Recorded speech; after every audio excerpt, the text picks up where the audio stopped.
পূর্ণিমার চাঁদ যখন জঙ্গলের পাতায় আলো ছড়ায় তখন কি কখনো ভেবেছ একটা পরী আর এক গরিব ছেলের মাঝে কিভাবে প্রেম জন্ম নিতে পারে, যেখানে একদিকে অমরত্বের ডানা আর একদিকে মাটির কষ্ট।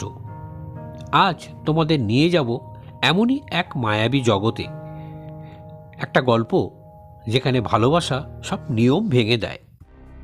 নমস্কার বন্ধুরা, পাঠশালা প্যালেসে সবাইকে স্বাগত।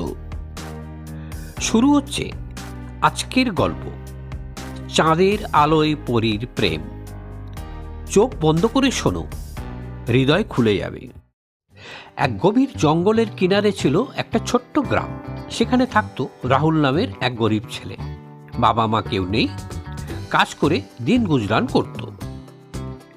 দিনে মাঠে কাজ, রাতে ছোট্ট কুড়ে ঘরে একা বসে আকাশের তারা দেখত আর ভাবত, আমার জীবনে কি কখনো কি আলো আসবে।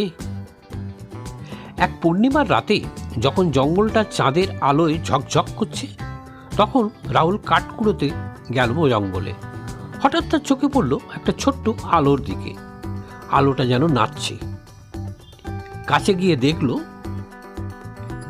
এক অপূর্ব সুন্দরী মেয়ে, তার পিঠে স্বচ্ছ রূপলি ডানা, চুলে তারার মতো ঝিলমিল করছে, চোখ দুটো যেন ছোট্ট চাঁদ।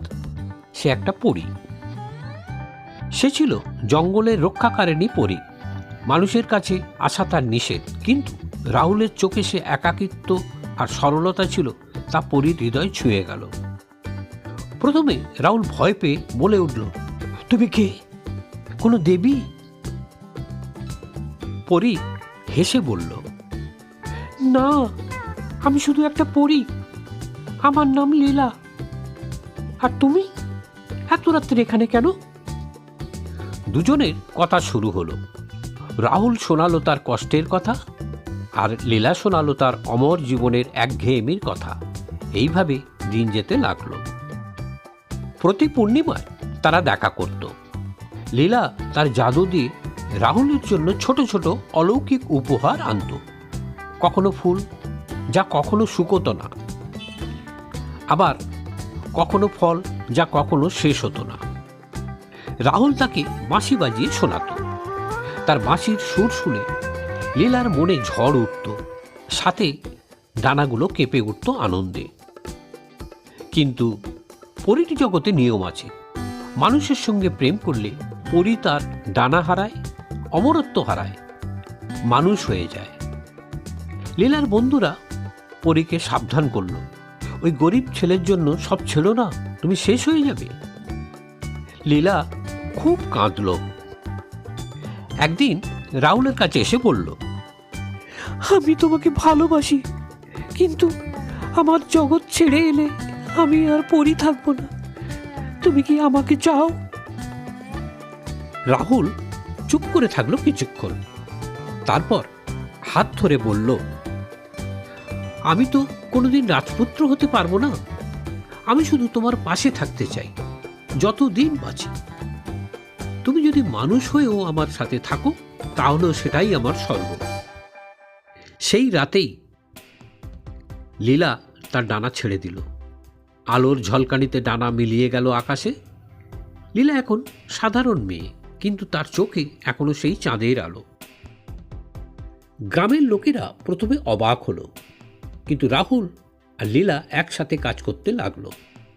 লীলা শিখল কিভাবে মাটিতে ফসল ফলাতে হয়, কিভাবে কষ্ট সহ্য করতে হয়। আর রাহুল পেল একজন সঙ্গী, যে তার হৃদয়ের সব শূন্যতা ভরে দিল। বছর দুয়েক পরে গ্রামের পাশে ছোট্ট একটা বাড়ি হলো। সেখানে রাহুল আর লীলা থাকতে লাগলো। রাতে যখন চাঁদ উঠত, লীলা মাঝে মাঝে আকাশের দিকে তাকিয়ে বলতো, আমার ডানা চলে গেছে, তার জন্য এখন কোনো দুঃখ নেই, কিন্তু আমার ভালোবাসা উঠতে শিখেছে। আর রাহুল হেসে বলতো, আমার গরিবী, সে তো তোমার আশাতেই শেষ হয়ে গেছে। আর এভাবেই শেষ হলো রাহুল আর লীলার গল্প। ডানা হারিয়ে লীলা পেল একটা সত্যিকারের হৃদয়, আর রাহুল পেল তার গরিব জীবনে চিরকালের আলো। ভালোবাসা যদি সত্যিই হয়, তাহলে স্বর্গ মর্ত কোনো বাধাই নয়। যদি এই গল্পটা তোমার হৃদয় ছুঁয়ে থাকে তাহলে লাইক করে কমেন্টে বলো তুমি কার জন্য সব ছেড়ে দিতে পারবে।